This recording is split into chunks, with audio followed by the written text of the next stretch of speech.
Eagles Entertainment. With the 10th pick in the 2021 NFL Draft, the Philadelphia Eagles select... You're listening to the Journey to the Draft podcast. Welcome to the Journey to the Draft podcast, presented by Life Brand. I'm your host, Fran Duffy, and it's time to get you ready for championship weekend in college football. And we have got 4 guests on today's show to help me do exactly that. We're going to start things off with Mr. Relevant, where Eric Crocker from the Locked On NFL Draft podcast is going to join to talk about some of the top defensive backs in this year's draft. Croc is a former NFL DB, and so he's going to share his expertise on the position and discuss how some of the top players in this class project to the next level. After that, we've got Scouting Report, where Eric Galko from the Shrine Bowl stops by to break down one of the most explosive skill players in this draft. And this guy's got some great bloodline, so we'll get into this player and what he brings to the table in Scouting Report before we transition to Saturday Scouting, where we start our look ahead to the big weekend in college football with Ben Fennell. We've got top matchups to watch. We've got a mock draft from Dane Brugler we're going to dig into, and more All-Star Game acceptance news, and also one of the top underclassmen declaring for the draft officially. We're going to cover all that in Saturday Scouting before we wrap things up with Pick 6. Ross Tucker and I are going to preview the big championship games for this weekend as our weekly competition gets closer and closer and closer to its end. It's a very tight race. One of us separated here this past weekend in rivalry week, so we'll get into that there at the end of the show. As always, make sure you go onto our Apple Podcast page, leave us a rating, leave us a review. Make sure you throw us a subscription if you're not already. Get this podcast sent to your podcast device every week, twice weekly from now through the NFL Draft in April. That said, let's get this thing rolling. I'm excited to catch up with Croc here in Mr. Relevant. It's time for Mr. Relevant.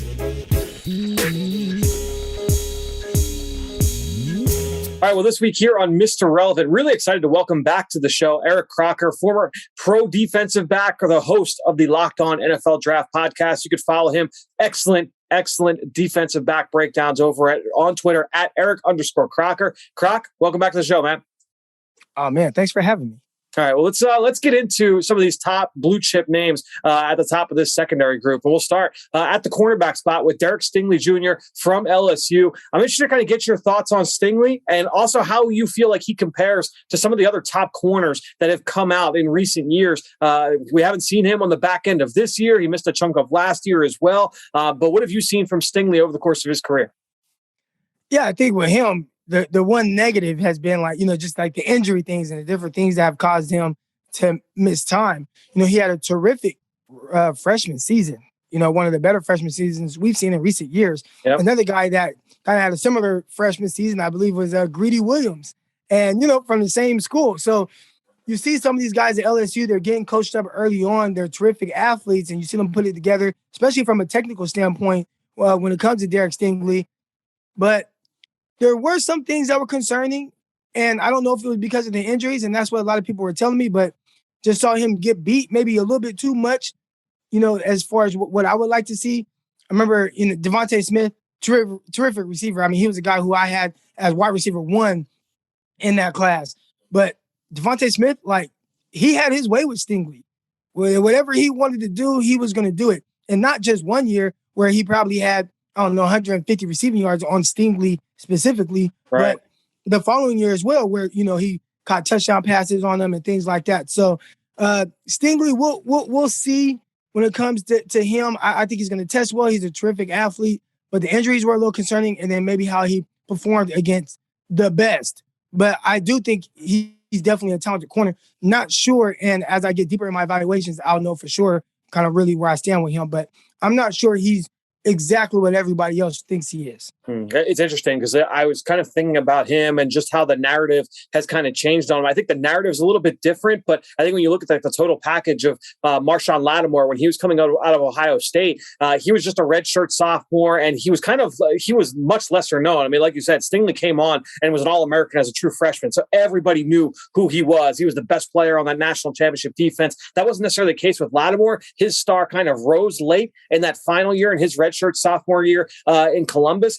but it was like, he was dealing with some of those hamstring injuries, some of those soft tissue stuff, and he was an inconsistent tackler in the run game. Well, then it became one of those things like, hey, maybe we're like overthinking it, and Marshawn Lattimore has turned into a really good corner in the NFL. I kind of wonder if that'll be the case with Stingley, because I feel like we will kind of pick him apart for some of the things that you rightfully noted about him as the inconsistencies, whether it's against the run or against some of the top receivers on his schedule.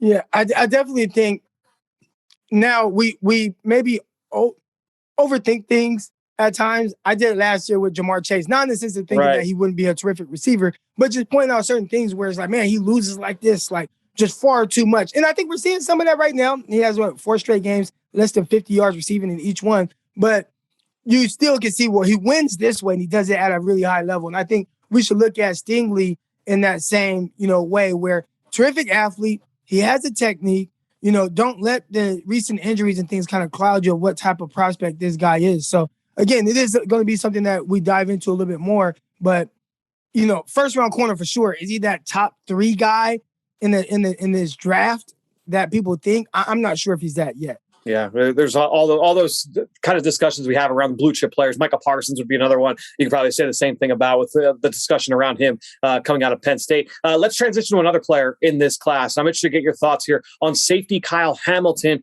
from Notre Dame, another guy that's figuring to be in the top 10, potentially top 5 of this NFL draft. How do you view Hamilton and his transition to the league? Yeah, from what I've seen from him so far, he's one of my favorite guys.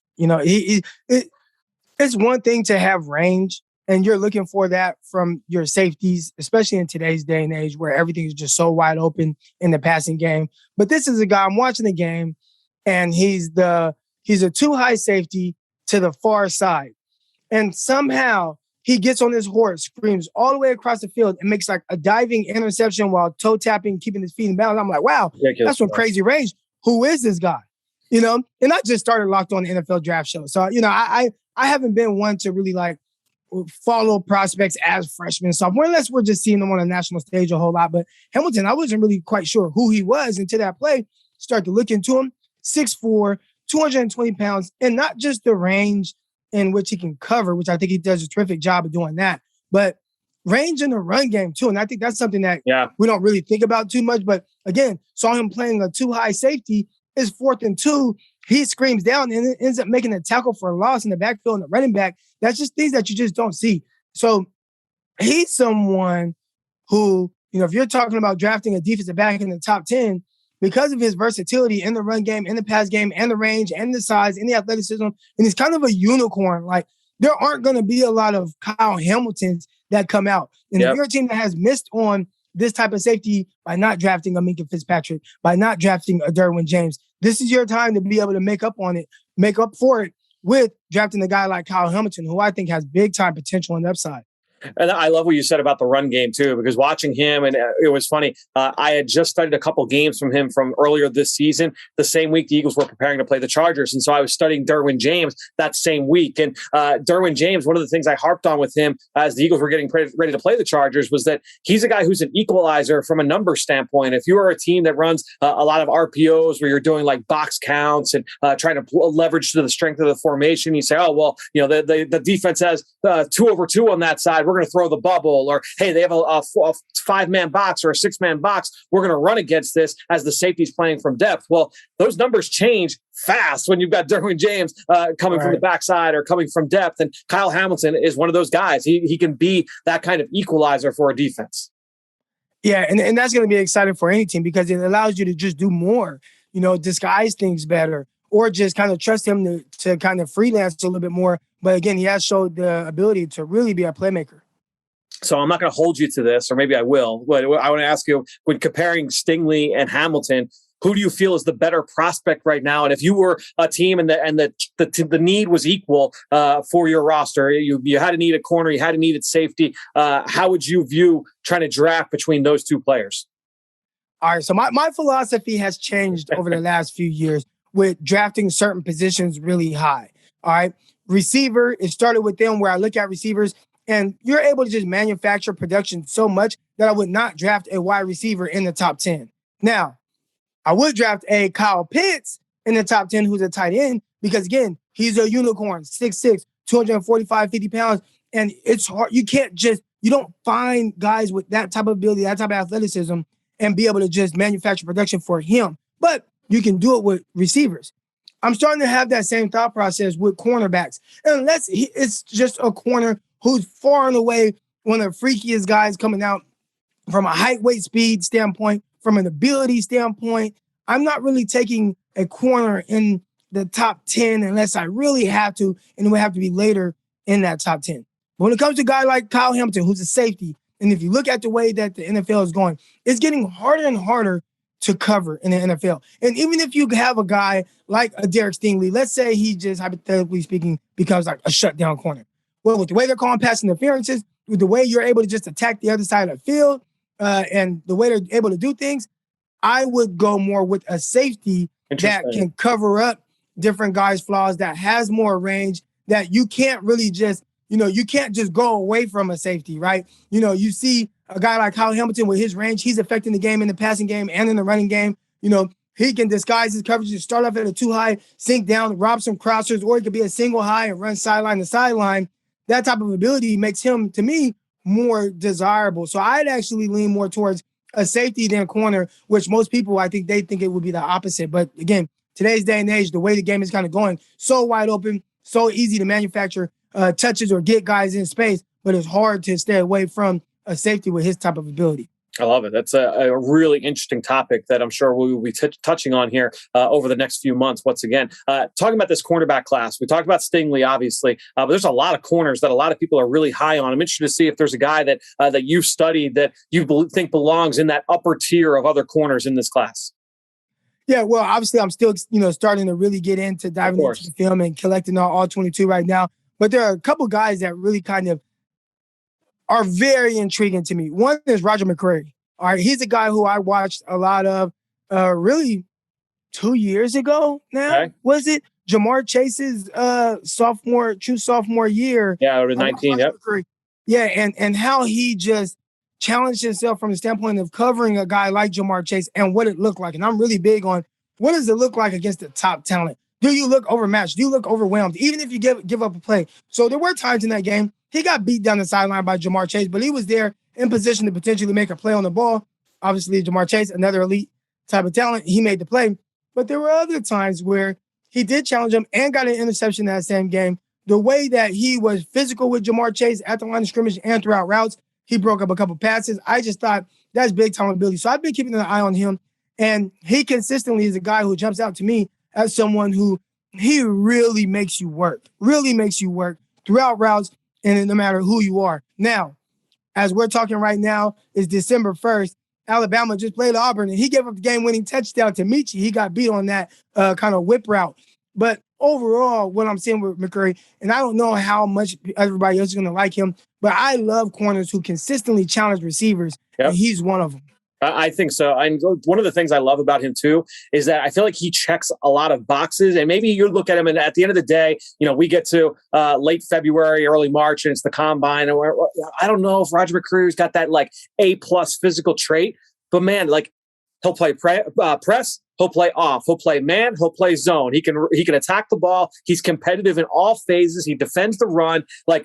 I don't know what he can't do. It's just a matter of what's the A trait. I'll take a guy like Mccreary all day. And so I'm really glad that he's a guy that really stood out to you. Same question, but let's go over to the safeties class. Is there a safety that you studied that really stands out to you in their projection to the NFL? Oh, yeah. So I haven't done any deep dives on them just yet, but the kid from Michigan, I'm blanking on his name right now. Daxton Hill. Daxton Hill. So yeah. I watched a couple of games of him just to kind of get an idea of what he is and what he does. And we did this for the Locked On NFL Draft Show. I believe it was before Michigan played. Was it Michigan State? I think it was the Michigan State game. I listened to that episode.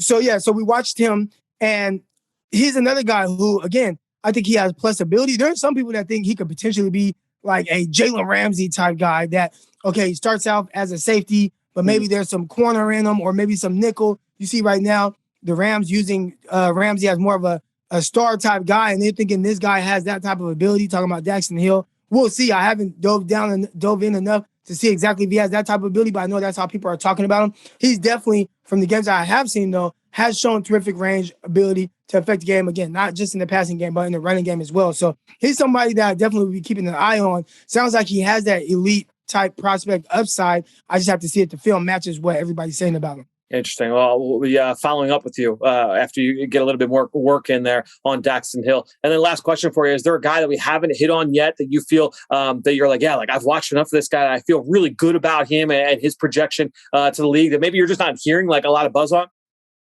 Well, I think people are starting to hear some buzz about this guy, and he had a little bit of buzz coming into this year. But Sauce Gardner from Cincinnati, cornerback. I mean, that's a tall, long corner, about 6'2", 6'3", close to 200 pounds. He's built like lean, but just to watch him from off coverage, that's the first thing that I pay attention to. Like, how do you cover from off, and what type of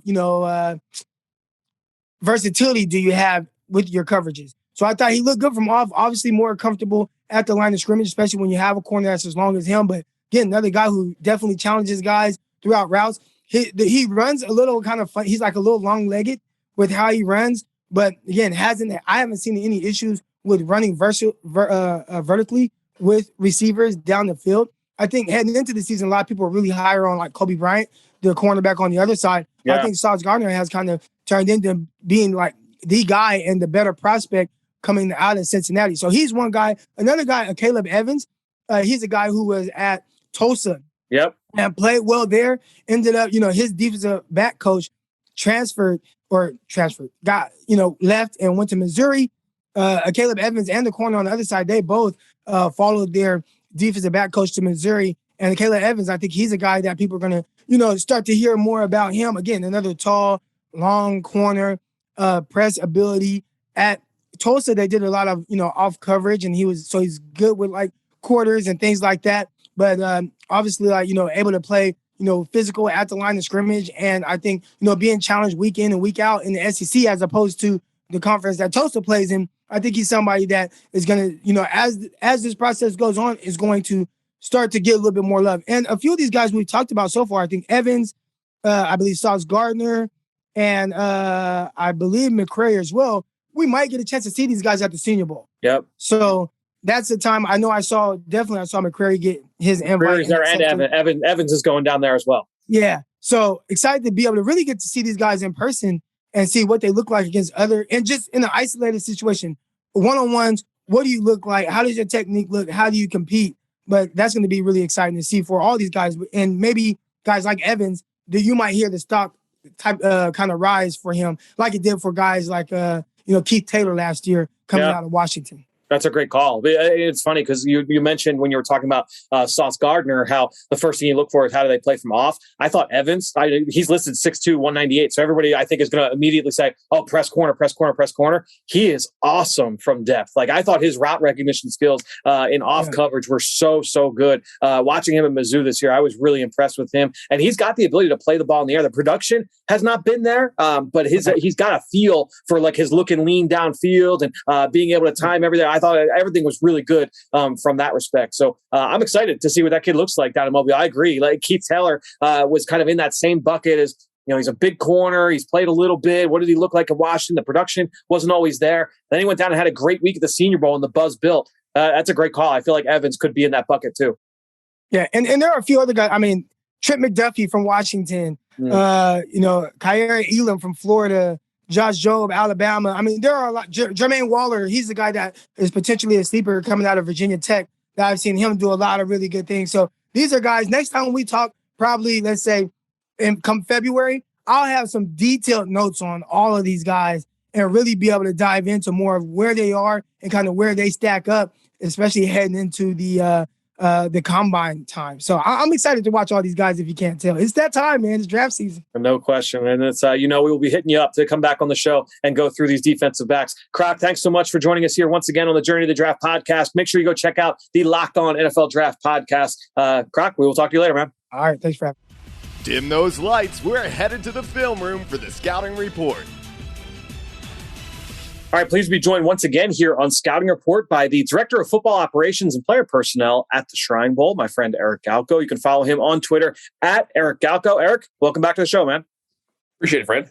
Well, let's get into one of the more dynamic skill players in this draft, and that's Georgia running back James Cook, younger brother of Minnesota Vikings running back Dalvin Cook. Is that how he first kind of popped on your radar? I know, when he got to Georgia, there was obviously a lot of excitement because of the relation to Dalvin.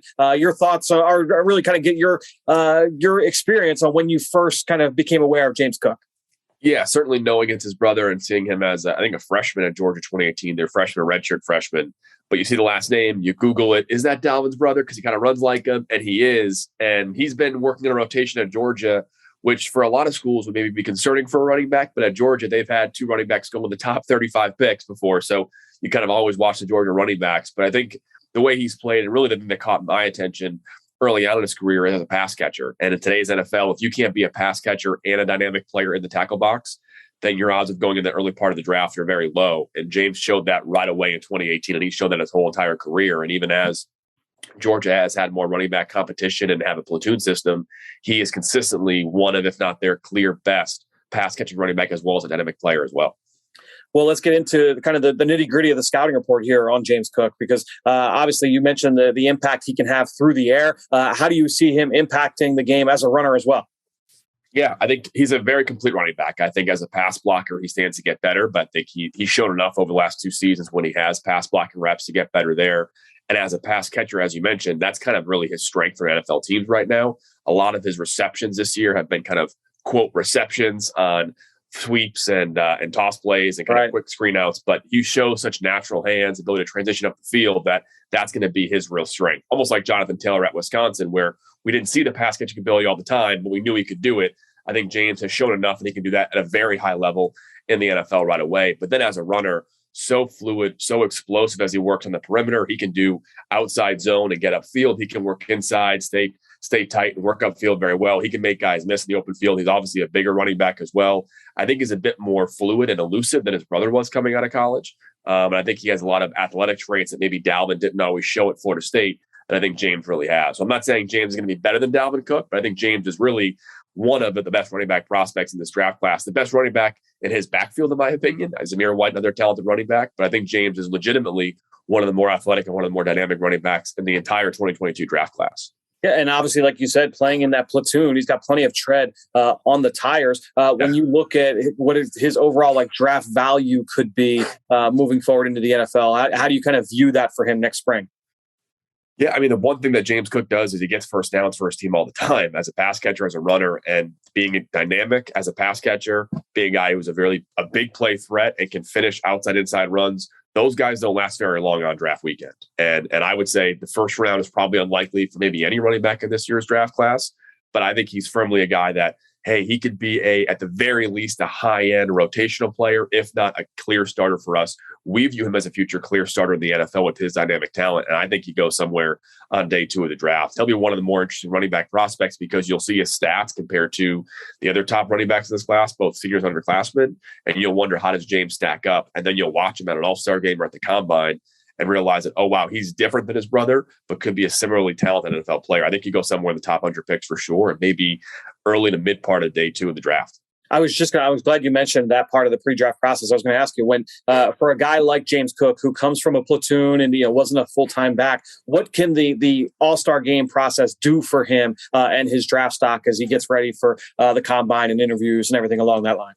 Yeah, I mean, for running back with his skill set, I think dominating those one-on-one opportunities and coverage as a route runner is going to be really impressive, right? For how I watch running backs is I'll watch their pass blocking snaps first, and can they do it? Yes, no. I think James is kind of a work in progress there, but as a pass catcher, it's an absolute yes, great route runner, great hands catcher. And if you just have that skill set in today's NFL, we talked about Tyler Beatty a long time ago. He has that skill set. You're going to play in the NFL and be drafted. Almost for surely, if you can run in the tackle box and pass catch at that level, you'll play in the NFL. And I think for James, the fact that he can be so explosive as an inside and outside runner, that's why he's going to go so early in the draft. Yeah, he's got some serious juice to be able to go with that versatility. Eric, once again, thanks so much for joining us here on the Journey to the Draft podcast. We will talk to you again soon. Thanks, Fran. Hey, Eagles fans, get ready for the game each Sunday with an exclusive look at Eagles pregame warm-ups brought to you live each week when you join myself, Amy Campbell, and Eagles insider Dave Spadaro on the Kickoff Show presented by Exalta. We provide Eagles-focused analysis, late-breaking news, and the team perspective that you cannot get anywhere else. The Kickoff Show presented by Exalta can be seen live 50 minutes before kickoff on PhiladelphiaEagles.com, the Eagles mobile app, and the team's social media channels. It's time for Saturday Scouting.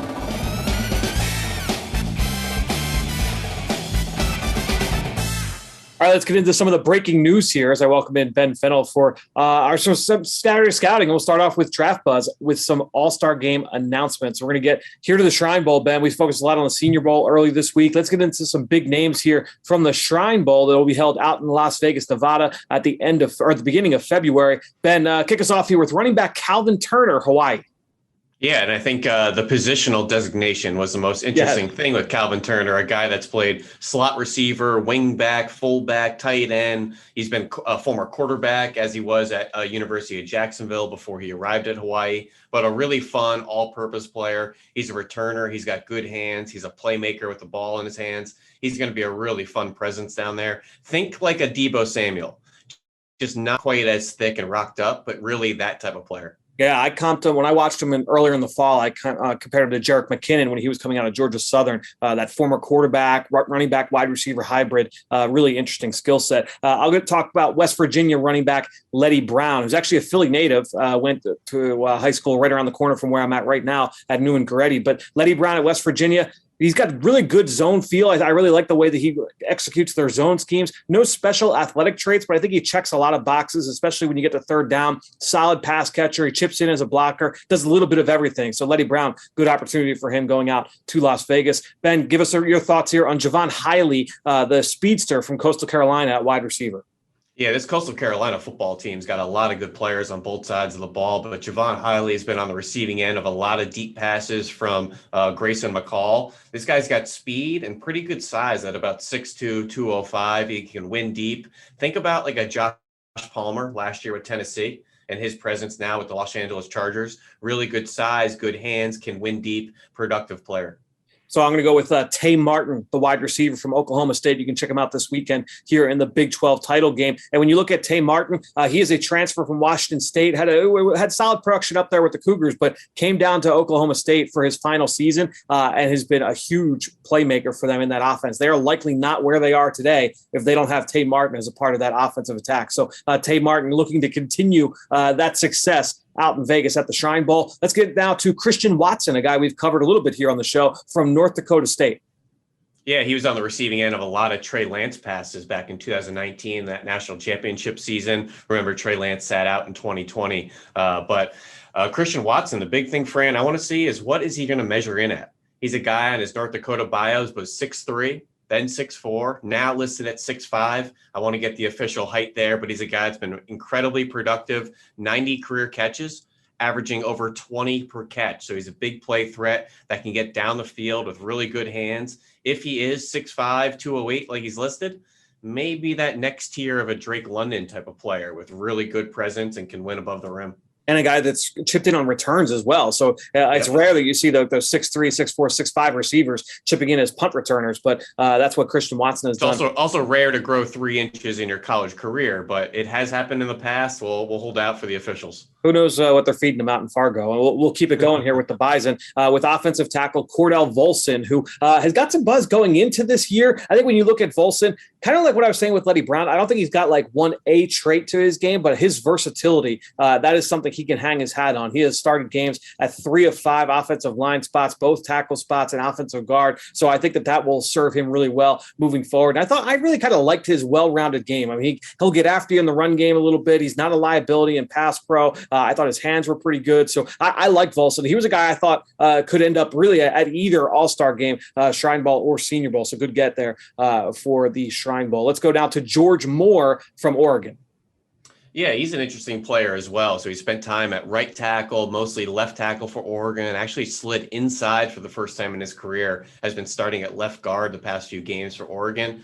The big thing with him, he's experienced, obviously, but he's a much older prospect. He spent some time at JUCO, plus 5 years of college football. He's 25 years old currently. He's a guy that's a veteran, should be able to come in right away to an NFL locker room and contribute, but obviously the age factor in combination with his prospect profile, but versatile guy for the Oregon, and had most of that offensive line down at O-line masterminds in the summer. So a guy that are pretty technically sound, and a guy that certainly, concerned about the details of the craft. Yeah, I mean, when you talk about the buzz with him from, just kind of talking with people, is that move to guard was really beneficial for him down the stretch, as you mentioned. Let's go to Bryce Hoffman from Virginia Tech, who has been the starting center down there for the Hokies the last couple of years. He actually transferred from Coastal Carolina early in his career. He was a starter there at guard. So again, kind of what we're talking about with George Moore, with Cordell Volson. We've talked about it so much here on this podcast, Ben, is that versatility along the offensive line, so important for guys moving on to the NFL. Whether you're viewed as a starter or as a backup, that versatility can really, really be beneficial for you. And Hoffman was another one down at O-line masterminds. Remember, Lacita Smith, his left guard, playing a lot of good ball. Remember last year, Christian Darrisaw. That Virginia Tech offensive line opened up a lot of holes for Khalil Herbert and some of those guys in the backfield. Really good offensive line. And Hoffman, he's got kind of a nasty edge to him, too. Looks for work, likes to finish guys out there. All right, take us through Jatair Carter from Southern, a really interesting kind of high upside prospect here. So I had him on my list purely because Jordan Reed profiled him in the summer. I think he was his number 5 prospect in the HBCU rankings that he's been doing now in the summers, which I love. He's kind of a light-footed mauler, really good zone blocker. And that Southern football team, they have a really good rushing attack year after year, leading that conference, the SWAC, I believe, in rushing and yards per game. I think he shut down the conference player of the year as well from Florida A&M. I'm blanking on his name, that linebacker, but he's put on some really good tape. He's kind of a light-footed mauler out there. So let's go to the defensive side of the football. And the three secondary members we're going to hit on. Montaric Brown from Arkansas. I actually studied him alongside Jalen Catalon, the star safety there for the Razorbacks. And Brown, he stood out to me because of his instincts, whether it was in zone or man. I thought that he had a really good feel for route concepts and route breaks, and also the ability to make plays on the football. The production wasn't always there, but when he was tested, I think that he showed the ability to make plays on the ball. He's made some outstanding plays here this season. So Montaric Brown from Arkansas heading to the Shrine Bowl. I'll come to you now for Sam Houston State corner, Zion McCullum. All right, 3 things to mention here, Fran. 6'4", 195. That's a 6'4", 195-pound corner. So we're talking of an extremely tall, long player. Ran an official 4.40 in high school. So he's got the speed. In this production, Fran, it's tough to top. He's got 13 career interceptions, 53 PBUs. I think 4 out of his 5 years at Sam Houston, he has 3 interceptions. He's an absolute ball hawk out there. Just a little bit awkward in that 6'4" frame, but he's going to be a really fun player to watch down there. So one of the more interesting names, I don't know if you've done a profile yet on Pittsburgh State corner Dallas Flowers. All right, he's 6'2", 190 pounds. I knew nothing about this kid before he accepted the East-West invite. So he's been at 4 schools. He was at Pittsburgh State this past year. Before that, he was at Grandview University in 2019. Before that, he was at Robert Morris, and he started his career at Tiffin. Wherever he's been, he has been a explosive, dynamic return specialist, kick return and punt return. So there's like talk, maybe he'll get some looks on the offensive side of the football as well. But at 6'2", 190 at corner with those explosive traits, that's the guy I'm excited to see him in person and just see what he's got. And obviously the background is very, very That's unique. bizarre. He played for Robert Morris, which is right outside of Pittsburgh, Pennsylvania. Right. And now playing for Pittsburgh State, which is not in Pennsylvania. No. It's in Kansas. And I don't think I've fired up that tape since John Brown came out of there a few years ago, 3rd-round pick. Yeah, it's a really unique journey, like I said. So Dallas Flowers, the last guy we'll cover from the Shrine Bowl. Let's get a handful of Senior Bowl acceptances that have happened over the course of this week. I want to come to you for Velus Jones, the wide receiver from Tennessee. Yeah, he's a fun player. Don't forget, this is a USC transfer. It was a hot recruit, got on the field immediately out there. He's an excellent kick returner, maybe one of the best returners in the country. If it wasn't for Marcus Jones out there at Houston, it'd probably be Velus Jones in his prolific career. But he's got a rocked up frame, kind of a slot receiver, gadget player. They'll give him handoffs in the backfield. He's a good blocker out there on the perimeter. I think he's going to be a really good pro. And another guy that's in that 6 foot, 200-pound frame where he's got enough size, speed, explosiveness, toughness. He checks a lot of boxes. Really interesting athlete. Don't forget, though, USC transfer over to the SEC the past 2 years. Let's go over to the defensive side of the football. Boye Mafe from Minnesota, edge rusher, a guy that I've been on for a couple of years now. He's explosive. Really kind of still kind of raw and underdeveloped as a rusher, but he's got traits for days. And I know there are some scouts out there that are really high on what this kid could be down the road. So Boye Mafe from Minnesota, not the only Minnesota defensive lineman, because I know you also have done some work here on Esezi Otomo. I'm still working on the last name here. Otomewo. Thoughts here on what Esezi brings to the Senior Bowl? Well, just collective thoughts. This Minnesota Gophers defense has been pumping players out to the NFL pretty routinely over the past few years. Obviously, they highlight with Antoine Winfield Jr., but a whole lot of linebackers and stuff, secondary members. And now the defensive line seems like it's their turn with Boye Mafe and then Oto. Help me out.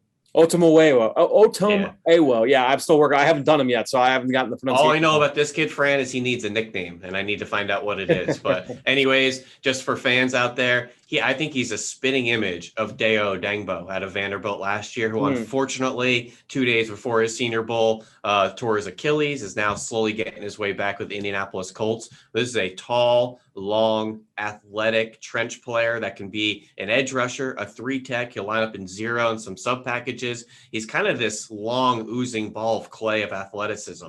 He's an oversized athlete in the trenches. Do what you want with him. If he's out there practicing one-on-ones, he's going to have some really fun reps. Yeah, Mario Goodrich, the corner from Clemson, the last guy we're going to hit on here. He's heading to the Senior Bowl. This is a guy with size. He's got some ball skills to him. He's been productive over the last couple of years, a 2-year starter. And we know that Clemson, the history that they've got in terms of turning out talent at the cornerback position. It looks like Goodrich next in line there. Excited to do a little bit more work on him moving forward. Let's now get to some more underclassmen news. We're starting to get more of those coming across the wire. Big news here on Wednesday night going into Thursday. Texas A&M defensive lineman DeMarvin Liao making his intentions official. He is now entering the NFL draft. So DeMarvin Liao, a guy that's been in a lot of mock drafts, top 10, top 12, making his intentions known here, Ben. Yeah, he's maybe not the flashiest player. He doesn't have a great first step. He's not the loosest, most flexible guy that's going to hunt quarterbacks, but he's going to be a first-round player because he's tough, 3-down player with positional flexibility. So if you just put your brain into a Cam Jordan style player and the way he plays for the Saints, up and down the line, good run defender, he'll rush the passer in an efficient sense, but he's not this explosive, quarterback killer. But he's a really good, well-rounded player. I think DeMarvin Liao and a Cam Jordan are a perfect type of projected. I wrote down Michael Brockers as well as kind of like that. And Brockers had that a little bit of a hybrid skill set, similar kind of body type. Interesting player, and I think has that ability to be an NFL starter. I think when you talk about what the upside is, that'll be interesting there with DeMarvin. And that's probably a Brockers out of LSU, if I had to imagine. Yes, correct. He put on a considerable amount of weight to play nose tackle for the Rams. Yep. Once they converted their scheme out there. But exactly. LSU, definitely more of a versatile player. Yep, no doubt. Other big news, obviously, Brian Kelly to LSU. This all happened on Monday after we had reported Journey to the Draft. So I'm interested to kind of get your thoughts on Brian Kelly going to LSU, what that means, because we had this conversation when it came to Oklahoma and Lincoln Riley and how that impacts both the Sooners and USC. We can have that same kind of discussion with Brian Kelly leaving Notre Dame, going to LSU. Are there underclassmen with the Irish that could enter the draft? Are there guys from LSU that could decide they want to stay put? I think it's a little bit more of a difficult conversation on the LSU end because they've had a bunch of guys already leave, like go into the portal. They've had a bunch of players, Eli Ricks, the talented corner we had talked about in the past. He's already in the portal. There are a bunch of guys on both sides. They've got offensive linemen that are graduating in droves. So they're going to be really shallow up front. But interested to kind of get your thoughts on how this impacts both sides of the coin here. Well, I'm really interested to see how this affects the young blue chippers, the guys that aren't eligible for this class. So we're talking like tight end Michael Mayer at Notre Dame. Yep. What does he want to do? Is he going to stay put for the new regime? LSU, you already talked about some young guys like Eli Ricks. I'd already announced he's transferring. In fact, already announced what schools he's interested in. What about B.J. Ojolari and Keishon Boutte, who are kind of top 50 projected players in next year's class? Will they be willing to stay put for a new regime? And does this mean some of these Notre Dame guys that are juniors, do they flee a year early just because the program's kind of disbanding, for lack of better words? So, Kyron Williams, he's a junior at running back. Edge rusher Isaiah Foskey is interesting. A lot of people aren't talking about offensive tackle Josh Lugg, who's been there every day, right tackle this year. Actually had 2 starts at center last year in place of Patterson down the stretch of the season. But we know Notre Dame offensive linemen are kind of a fast track in the NFL. So Josh Lugg's been playing really good ball, but he's only a redshirt junior. So I just want to know if this kind of triggers them to maybe make that jump a year early. Yeah, it's certainly interesting decisions for everybody. And all reports are pointing to, it looks like it's going to be Marcus Freeman staying put at Notre Dame. So maybe some of that continuity will keep those guys in the building. But that kind of upheaval, definitely kind of rattles the cages a little bit and makes you kind of wonder, what do I want to do? Every player kind of has that decision moving forward. And it could go the other way. If they, I know the players were kind of pounding the table for Marcus Freeman to stay. Yep. Does that maybe make Isaiah Foskey say, yeah, our guy's here, he's going to stay for us, I'm going to stay for him type of thing, which Isaiah Foskey right now is kind of a fringe top 100 player. Does he want to stay and improve that to a top 50 or, maybe head out to the NFL a year early? Yeah, it's interesting decisions across the board. Something we'll follow here over the next few weeks as dominoes continue to fall with this coaching carousel. Let's now go to this weekend in college football, Ben. Rivalry week is in the rearview mirror. I'll have you say that 10 times fast. That's over with, but we now have arrived at Championship Saturday in college football. Only a handful of games, but there's some great matchups for all of us to watch. Starting Friday night with the Pac-12 title, moving forward here into Saturday. Interested to get your thoughts on a one-on-one battle you are most excited to see. Well, I'm taking this all over the place for a second. We have some really fun conference championships. Baylor, Oklahoma State, right, Fran? High-powered offenses. There's some really good defenders on both sides of the ball. Yep. Yeah, so Oklahoma State, watch Malcolm Rodriguez at linebacker, nickel safety, Colby Harvell-Peel, really fun player. Baylor, we've talked about Jalen Petrie all the time. Terrell Bernard, I think, is heading to the Senior Bowl. When you're watching that Big 12 championship game, watch the defensive guys. I think this is more of a defensive battle than anything. Really want to see if Malcolm Rodriguez can shut down those Baylor running backs. My other thing, Fran, Houston, Cincinnati, really fun game. This is a huge opportunity for some Houston defenders, in my opinion, because if they go and upset Cincy, put that blemish on their record, maybe knock them out of the playoff, huge platform for them. So that's Logan Hall at defensive tackle. I want to see him show up and be on the back of Desmond Ridder early and often in that game. And Houston has a true freshman running back, Alton McCaskill, has 16 touchdowns. He's going to go up against a lot of veteran Cincy defenders like Darian Beavers, Brian Cook, a lot of Senior Bowl guys we had talked about, Majay Sanders. So really fun game out there. Houston, Cincinnati Bearcats, I think middle of the day on Saturday, really fun conference championship. I'm going to get my thoughts on that AAC title a little bit later in the show. I will go from the Group of 5 title game to the SEC title. I'm going to go Georgia, Alabama, and there are matchups all across the field, as you would expect. I'm going to look in the trenches here. This Alabama offensive line, Evan Neal, good test against this Georgia defensive front. He's going to see a bunch of bodies. We know they do full hockey line changes there with the Bulldogs, but would love to see how the matchups there between he and Trayvon Walker, the versatile defensive lineman. That is going to be a lot of fun watching those two guys going back, whether it's watching it on Saturday or going back and watching it on tape, maybe just as fun a little bit later. But Evan Neal against Trayvon Walker is going to be a fun one to watch.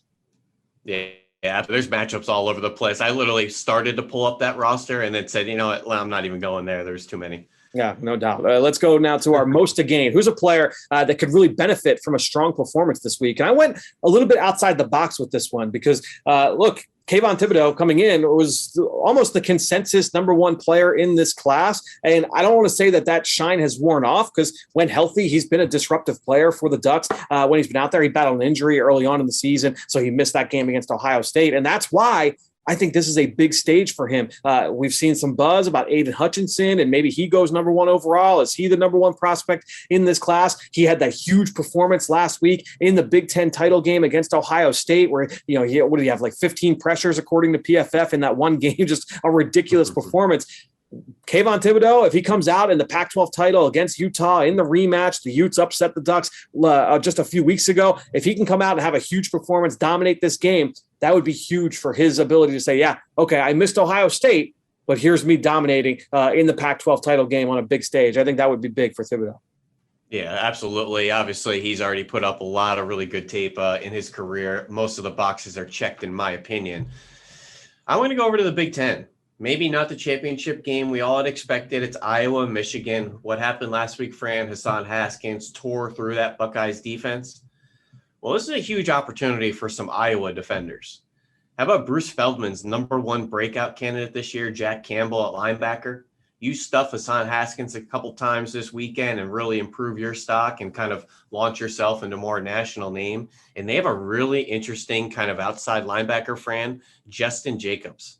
He's 6'4", 240, redshirt sophomore, all sorts of athleticism, explosiveness, length. I want to see him make a couple big plays in the alley and maybe get to the backfield. So Jack Campbell, Justin Jacobs, put your face into Hassan Haskins and that Michigan O-line this week, get an upset, and maybe improve your draft stock. I like it. Well, let's get into some player comps here, and I'll come to you first. Who's an NFL comparison you've got for a prospect that's taking the field here this weekend? Well, I did a lot of studies on Darian Beavers over the weekend, big hulking linebacker for Cincinnati. I didn't know if I wanted to call him a Derek Barnes from last year, maybe a Koa Misi, bit of a throwback. Reminds me a lot of a KJ Wright, too. He is just an oversized off-ball guy that can play Sam. When he hits ball carriers, the buck stops there type of deal. He's one of those guys that's a little heavier than you would want, but he's got really good foot speed. He plays with a really good attitude, and I'm excited to see him down in Mobile practice there with all those Bearcats heading to Jim Nagy's Senior Bowl. So I'm going to go with one of another guy heading to Mobile for the Senior Bowl, and that's quarterback Kenny Pickett. And the comp that has been thrown around a lot with him, and we talked about it here on the show a couple times, has been Joe Burrow. And that's a lofty comparison, right? Because this was a guy that set all kinds of records, was the #1 overall pick just 2 seasons ago, coming out of LSU, undefeated season, national title. So it's a loose comparison. But I think when you look at play style, when you look at pocket management and ball placement, the ability to create, Pickett's got a lot of those same qualities that Joe Burrow had. He's just doing it on a different kind of stage, right? And so we'll get a chance to see Kenny Pickett going up against Wake Forest, the previously undefeated Demon Deacs. So we'll see a really interesting matchup there in the ACC. Good stage here for Pickett, who's had some big wins here on the resume for this season. Him going and beating Wake Forest here in the ACC title, I think would be really big for that resume, continuing to build on that. And it's a comp that's really interesting because Dane Brugler in his latest mock draft, he actually had Kenny Pickett going to the Carolina Panthers. Who's the Panthers offensive coordinator? Joe Brady, who coached Joe Burrow at LSU, right? So just kind of an interesting connection there with this mock draft. And with that, let's transition into our mock draft roundup. We are going to take a look at our guy Dane's mock draft, which just dropped over on The Athletic this week. Make sure you go check that out. The Eagles having 3 first-round picks. We're going to cover those here in this discussion. But we're going to start things off with our most surprising pick here in the top 15. And Ben, I'll come to you first. Which pick in the top half of this mock draft surprised you most when you went through the mock? Couple shocking picks there from time to time. Firstly, the #1 overall pick, Aiden Hutchinson, which you haven't been seeing a whole lot. I think we would start there with the conversation. Mostly has been Kayvon Thibodeau as the first overall pick projected, but great to see Aiden Hutchinson here. And I think the conversation will swirl a little bit over the next couple months. I think Thibodeau, all intents and purposes, will be the #1 pick when it's all said and done, barring some sort of trade up for a quarterback. I think it will be Thibodeau, but the conversation of Hutchinson in this conversation is just starting. My other one, just side note, Andrew Booth, 12th overall to the Minnesota Vikings, going back to the first round corner well after Mike Hilton and Jeff Gladney didn't work out. I think that's a little bit high for Booth, in my opinion, but he's a guy I know the NFL is very high on. I think that would be interesting too, because, initially Mike Zimmer was always associated with like the bigger corners, and then it was starting to swing the other way with some of those guys you just mentioned. They were on the smaller side. So this would signal, all right, we're going back towards the bigger, longer corners on the perimeter with Andrew Booth. I remember Zimmer taking, the Denard kid out of Michigan State and Trey Waynes and even like Mac Alexander. I think Xavier Rhodes, was a bigger corner. Yeah, Xavier Rhodes and William Jackson. It might have. I don't know if he was still there in Cincinnati or not, but anyways. Yeah, no, that's kind of how he has trended, has been those bigger corners until recently they've been going back towards the smaller guys. So for me, it was #6 overall, the New York Giants. They had 2 picks there. They took the center, Tyler Linderbaum, and they also took linebacker Devin Lloyd at 6 overall. That is by far the highest I've seen Devin Lloyd. Dane was just on the pod earlier this week raving about Devin Lloyd. So we know how he feels. I know how you feel about Devin Lloyd. You're really, really high on the Utah Ute out there. We'll see him in this Pac-12 title game against the Oregon Ducks. Just that was just shocking to me to see, like, oh, Devin Lloyd, like 6 overall. That would be extremely high for him, in this draft. And look, and Dane actually made the point. He said, look, the Giants are in the same division as the Dallas Cowboys with Micah Parsons. You're seeing the impact that he's had, with what he can do as a pass rusher. You've talked about that spin move that Devin Lloyd had a few weeks ago against the Ducks, where he lined up as a defensive end. So offering that same kind of positional versatility, that same level of athleticism. But that would be a really interesting rise there for Devin Lloyd. So, like I said, he was the pick at number 6. The Eagles made their first pick in this mock draft at number 8, and that pick by Dane was Notre Dame safety Kyle Hamilton. Here's the blurb here from Dane. Based on talent, Hamilton is one of the best this draft class has to offer, but his draft projection is going to be interesting because not every team will value his hybrid skill set. With his athletic range and diagnosed skills, Hamilton frustrates quarterbacks because of the different ways he impacts the game. He has missed the second half of Notre Dame's season due to a minor knee injury, so the medical evaluations will be important as well. So, Ben, we've talked a little bit about Kyle Hamilton. We know the kind of player he is. Thoughts on him here in Philadelphia in this Eagles defense? Yeah, I think any defensive back room would be excited to get a Kyle Hamilton. Just a matter of for what draft capital. The 8th overall pick for Hamilton, I think, is a steal, and especially for a versatile back end defense that allows you to play kind of high-low safeties and some quarter schemes and some split safeties. I think he fits all those boxes. And we're kind of starting to turn over the safety room here in Philadelphia now that we moved on from Malcolm Jenkins and Rodney McLeod's a couple years older. We went to the free agency in Anthony Harris. I think they're ready to kind of inflict and instill some youth into this group. And I think Kyle Hamilton would be a great start. All right, well, let's go to the very next pick. The Eagles picking at 9 overall, select a defensive end. They get Purdue edge rusher George Karlaftis. And here's the blurb from Dane. So with Derek Barnett likely headed elsewhere in free agency, Brandon Graham coming off an injury and about to turn 34, the Eagles will be looking for pass rusher help this offseason. Karlaftis might not have the elite length or twitch, but his persistent power and skilled handwork allow him to be disruptive. I'm a big fan of George Karlaftis, just like I'm a big fan of Kyle Hamilton. So, Ben, Karlaftis is a guy that would really, really excite me. I do think that this is the value we're talking about with him on the back end of the top 10, maybe the early parts of the top 15. But thoughts there on Karlaftis there at number 9. Yeah, I think he'd be a really good player. He's a strong run defender. He's a 3-down player. Would be almost like the Ryan Kerrigan flag coming down in the NFL and George Karlaftis flag going up, swapping out those elite Purdue edge rushers. But, he may not have a lot of length or a lot of twitch, but I'm watching a guy like Trey Hendrickson, destroy the NFL over the last 2 years, not only with the Saints last year, took some money in free agency. That doesn't always work out. Huge year for the Bengals. I got news for you. He doesn't have a whole lot of length. He doesn't have a whole lot of twitch. How does he win, Fran?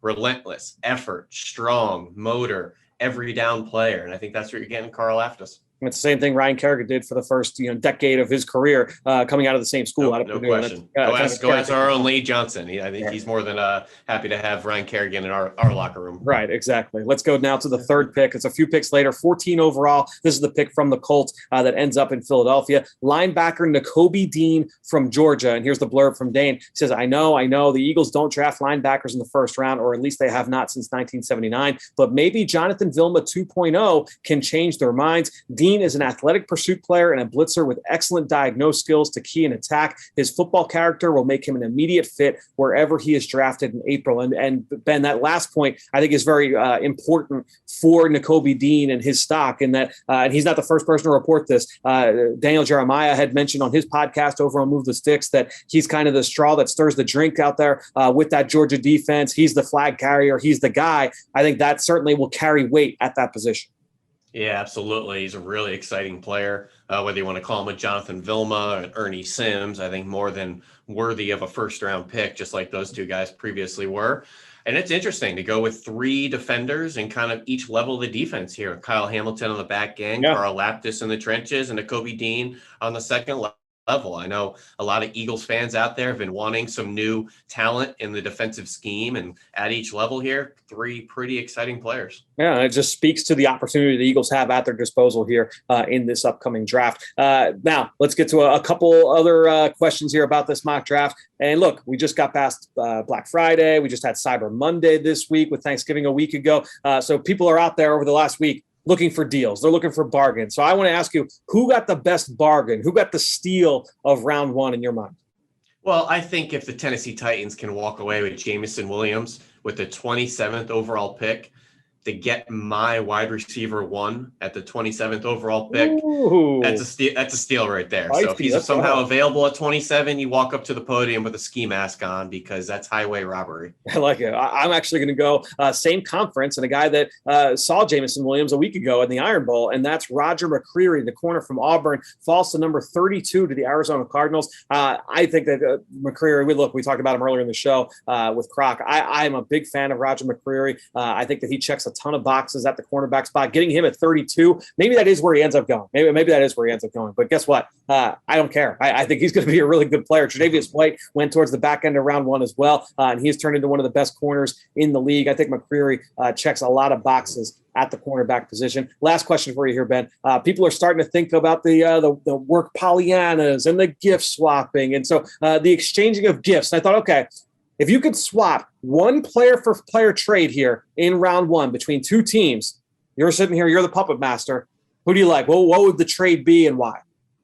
Well, let's stick with some skill players here. And I see the Patriots taking Chris Olave from Ohio State, and a little bit earlier with the Lions taking Treylon Burks.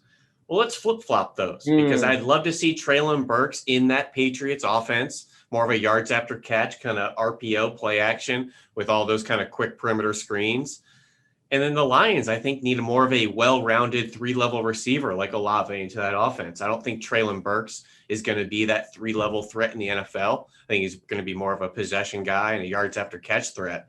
So Olave, Treylon Burks, let's switch their homes. I like it. I like the fit on both ends. I do like Treylon Burks' fit in Detroit as well, but I do like the fit in New England. Look, Burks is going to fit for a lot of teams because of his skill set. I'm actually going to stay at that position in the same kind of area of the draft.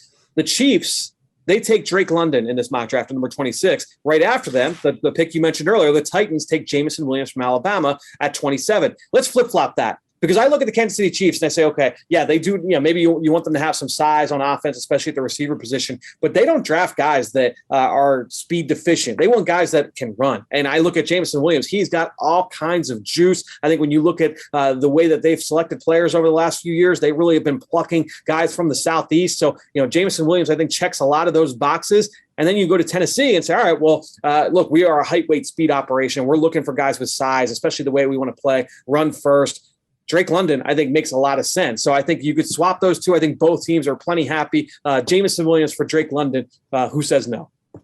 Yeah, I would love that. And really quick, Fran, as we're entering conference championship weekend into the playoffs, what do these games and opportunities do just for the general aesthetic of prospects? And if you think back to our own Devonta Smith and what he did in the SEC championship game, the 2 playoff games, is there more weight to these performances down the stretch? If Jameson Williams goes out and puts up a 200-yard game, 3 touchdowns against this Georgia Bulldogs defense, is that a higher weighted performance as we get down to these higher caliber games? So I have asked coaches this. I have asked scouts this. I have asked decision makers this question. And just to cut you off really fast, because a little bit's like is it the recency thing? Well, that's the last thing we saw, so that's the last thing we think of.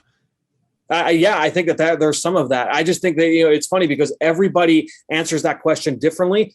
And so I think that that's kind of the reality of it, is that for some teams, the guys that make plays in big games, that is going to carry weight with a coach or with a general manager or with an area scout giving out a grade, right? And so I think when you're looking at how guys perform in these big moments, that's why like what Aiden Hutchinson did last week against Ohio State, that's going to be talked about in every single room for the next, the next 6 months, right? That is going to be a big topic of conversation. What he did against Petit Frere, not saying it influenced or not, but then the next 2 days later, our own Dane Brugler mocks him first overall. Yeah, is it like that kind of trajectory where it's like, okay, big time performance against Ohio State? I feel good about that pick now. because of that recent performance. No, I think so. I think that does certainly, especially from a buzz standpoint, to your point, I think that definitely is a factor. But no question that for some people out there, they will say the first thing they'll do is say, all right, well, what did he do against the best competition? What did he do in rivalry games? What did he do in conference title games and bowl games?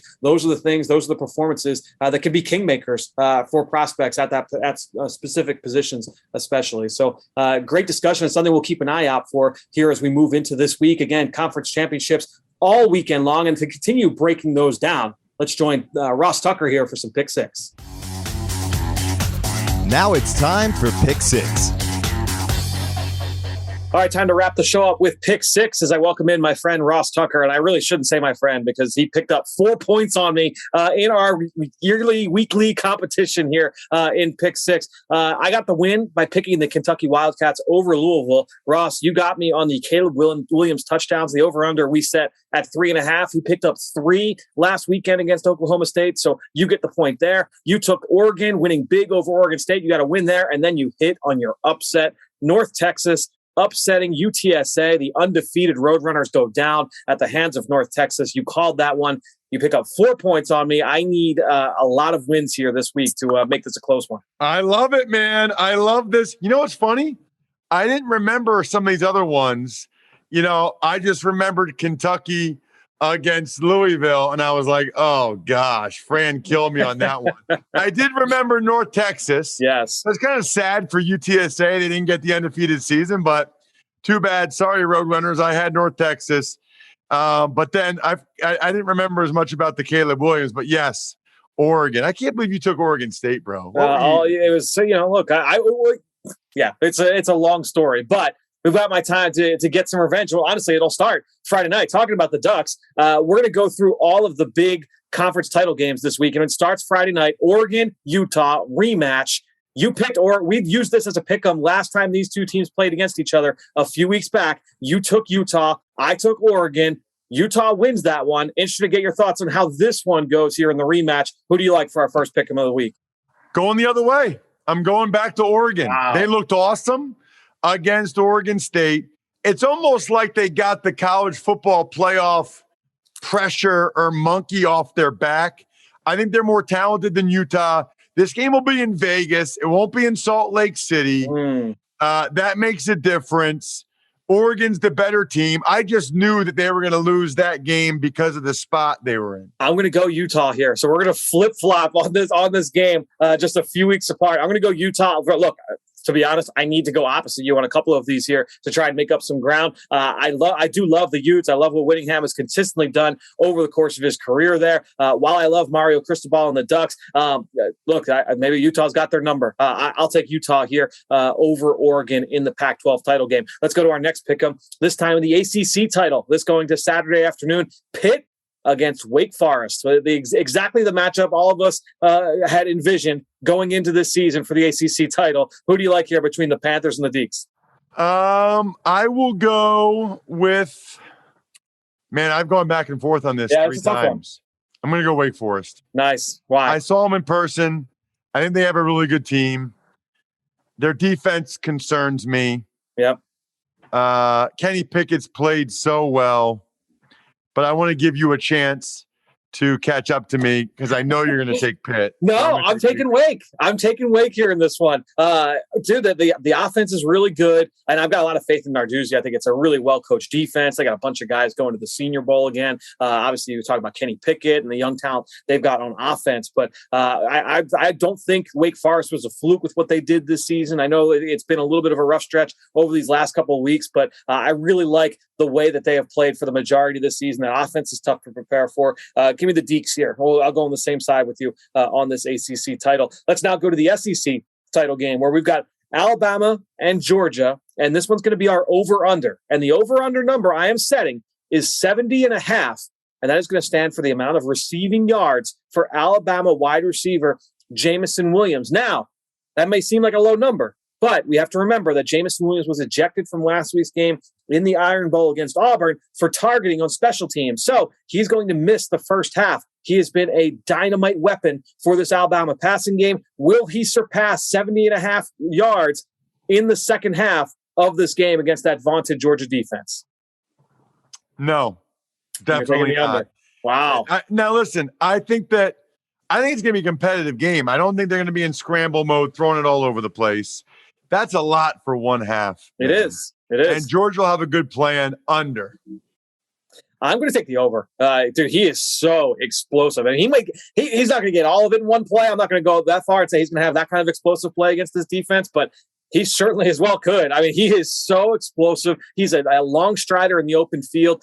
Bryce Young and him, apparently they seem to have a really, really good connection at all three levels, especially those intermediate throws, those deep crossers. Williams has been a dynamite playmaker for them. Look, I really like John Mechie on the other side, and Mechie's been really good for them. He was really good last week. He got my game ball earlier this week here on the show. But Jamison Williams has been dynamic. I'm going to take the over here, go opposite with you on that one. Let's now go to the Big 12 title, Oklahoma State and Baylor. This one's going to be an either or. We're going to take a look at two of the leading receivers here in the Big 12. You've got the senior from Oklahoma State, Tay Martin, who's going to the Shrine Bowl. Does he have more receiving yards in this game? Or you go to Baylor and you go to Tyquan Thornton on that side. Who has more receiving yards? Tyquan Thornton for Baylor or Tay Martin from Oklahoma State? Yeah, I'm going to go Tay Martin. I think he's a stud, number one. Number two, I think Oklahoma State's defense is really good. I think they're going to win the game. And I'm going with Tay Martin. Let's not sleep on the Baylor defense and Dave Aranda and what they've been able to do. Look, I like Ty Thornton. This is a guy that I studied for the last couple of years. I was put onto him by the members of that staff when he first got there. And he really reminded me of Robbie Anderson, a guy that staff, that Matt Rule staff, when they had him at Temple, they recruited Thornton and said he's got a lot of the same traits. He's got that same ability to be that big play threat. I'm going to go Tyquan Thornton here with his receiving total against the Oklahoma State Cowboys. Let's now go to our high-low here. Which number is higher going to the Big Ten title, Michigan and Iowa? Which number is higher? Hassan Haskins, the running back who scored 5 touchdowns against Ohio State last week. Total touchdowns for Hassan Haskins or forced turnovers by that Iowa defense, which was on fire early this season. Which number do you like more here in this game? I'm going to go Haskins touchdowns. I think Michigan's going to really run the football. I don't think they're going to have a lot of turnovers. I think Haskins scores 2 or 3 touchdowns potentially. I'll go Haskins touchdowns. I'm gonna go with you on this one too. I think and McNamara's done a nice job of taking care of the football at quarterback there for Michigan. Haskins has been running it well, and that defense. Look, while they have been creating turnovers at an extremely high rate, I do think that Michigan will be able to finish the deal, finish the job here, and come away with the win. Tough to do that if they lose the turnover battle. So I do like Michigan here in this game. Ross, upset special, and this is big, and I'm going to let you go first here. There's only a few games that really this can apply to when we talk about our upset special. So slim pickings here, but who's your upset special? Who do you like to win in a big deficit this week? You know, it is slim pickings, but I did consider Alabama. I considered Iowa, and I considered the Houston Cougars. Yeah. Ultimately, I'm going to take Alabama. I thought you were going to go that way. I'm going to take Alabama, and I'm going to do that because I think Nick Saban's a better coach than Kirby Smart, and Georgia has a huge monkey on their back. It's like they have an inferiority complex. I was at the game a few years ago where they should have won from sophomore year. They totally blew it. There's just a mental hurdle for the Bulldogs. Look, I still think they're going to win, but I think it's more likely Alabama beats them than Iowa beats Michigan or Houston beats Cincinnati. Although I kind of like this Houston team. Logan Hall, Marcus Jones, they got some guys on the defensive side of the ball. I'm going Bama. So if you did not take Bama, I would have taken Bama. I still like Georgia to win the game, but all the reasons I feel better saying I'm going to root for Nick Saban to win this game, just in general purposes. But I can't go on the same side of you because I need to make up so much ground. So, and I hate doing this, Ross, because of what it means. I'm going to pick Houston to upset Cincinnati, and I would hate it. I know, because it would mean Cincinnati's not in the playoff. You would everyone's kind of rooting for Cincinnati as that Group of 5 school to make it into the Final Four. But I will take Houston. They've got players on defense. Dana Holgerson's got that offense humming. They've got players on that side of the football as well. Cincinnati, obviously with the different coaching openings, and is Luke Fickell going to stay or go? There's like a little bit of the off-field distraction there as well in terms of the prep leading up to this game, all the playoff talk. Cincinnati has handled success so well, but maybe this is the tipping point. I'm going to take Houston here in the AAC title for the upset because I need these points going up against you, man. Love it. I can see that happening. Houston's got a really good team. They're very deep. They're talented. I just did their game Saturday against UConn, and Cincinnati's got a lot of pressure on them. They're so close. All these teams, man, there's a lot of pressure on Michigan and Georgia and Cincinnati. It's going to be a fun day. Yeah, it's maybe I'm just taking the same logic you used last week with UTSA. It's really hard to run the table in college football. Obviously, it's Cincinnati looking to do that here on Saturday. Well, Ross, we will see, man. This is going to make or break this competition this week. It all comes down to championship Saturday. We'll be talking trash through text, I'm sure. Sounds great, man. So great stuff this week from Ross Tucker, Ben Fennell, Eric Galko, and Eric Crocker. Thanks so much to all those guys. And thanks to all of you out there for your support of this podcast. Again, we will be back early next week. Myself, Dane Brugler, Ben Fennell, breaking down everything we see from Championship Saturday. Until then, we'll see you next time right here on the Journey to the Draft podcast presented by Life Brand. When the clock hits all zeros, the game might be over, but the action is not. Join us for the post-game show presented by Rico for instant reaction. Watch live as Coach Nick Sirianni and Eagles players come to the podium and meet with the media. We will make sure you do not miss a word. Myself, Ike Reese, and Gabriella DiGiovanni will also break down the game live at the desk and hear from Eagles insider Dave Spadaro to get his thoughts. The post-game show presented by Rico can be seen on PhiladelphiaEagles.com, the Eagles mobile app, and the team's social media channels.